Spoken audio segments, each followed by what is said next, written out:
Basi mbingu na nchi zikamalizika, na jeshi lake lote.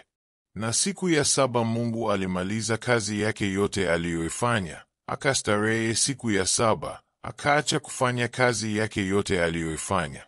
Mungu akaibarikia siku ya saba, akaitakasa, kwa sababu katika siku hiyo Mungu alistarehe, akaacha kufanya kazi yake yote aliyoiumba na kuifanya. Hivyo ndivyo vizazi vya mbingu na nchi zilipoumbwa. Siku ile Bwana Mungu alipoziumba mbingu na nchi, hapakuwa na mche wa kondeni bado, wala mboga ya kondeni haijachipuka bado, kwa maana Bwana Mungu hajainyeshea nchi mvua, wala hapana mtu wa kuilima ardhi.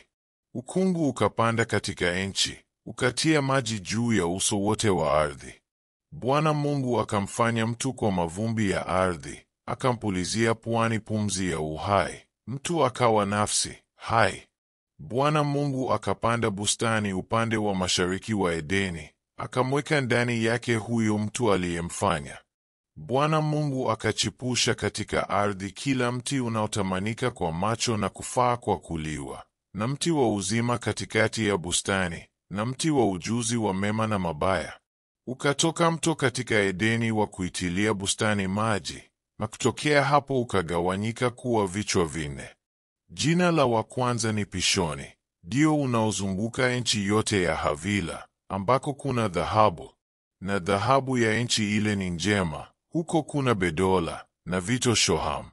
Na jina la mto wa pili ni Gihoni, ndio unaozunguka nchi yote ya Kushi. Na jina la mto wa tatu ni Hidekeli, ndio unaopita mbele ya Ashuru. Na mto wa nne ni Frati.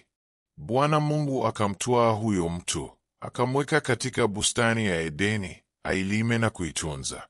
Bwana Mungu akamwagiza huyo mtu, akisema, matunda ya kila mti wa bustani waweza kula, walakini matunda ya mti wa ujuzi wa mema na mabaya usile, kwa maana siku utakapokula matunda ya mti huo utakufa hakika.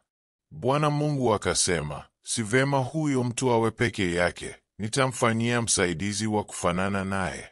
Bwana Mungu akafanyiza kutoka katika ardhi kila mnyama wa msituni na kila ndege wa angani, akamletea Adamu ili aone atawaitaje kila kiumbe hai.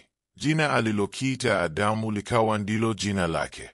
Adamu akawapa majina yao kila mnyama wa kufugwa na ndege wa angani na kila mnyama wa mwituni, lakini hakuonekana wa kumsaidia Adamu aliyefanana naye. Bwana Mungu akamletea Adamu usingizi mzito, naye akalala. Kisha akatwaa ubavu wake mmoja, akafunika nyama mahali pake. Na ule ubavu alioutwaa katika Adamu Bwana Mungu akaufanya mwanamke, akamleta kwa Adamu. Adamu akasema, sasa huyu ni mfupa katika mifupa yangu, na nyama katika nyama yangu, basi ataitwa mwanamke, kwa maana ametwaliwa katika mwanamume. Kwa hiyo mwanamume atamwacha baba yake na mama yake, naye ataambatana na mkewe, nao watakuwa mwili mmoja. Nao walikuwa uchi wote wawili, Adamu na mkewe, wala hawakuona haya.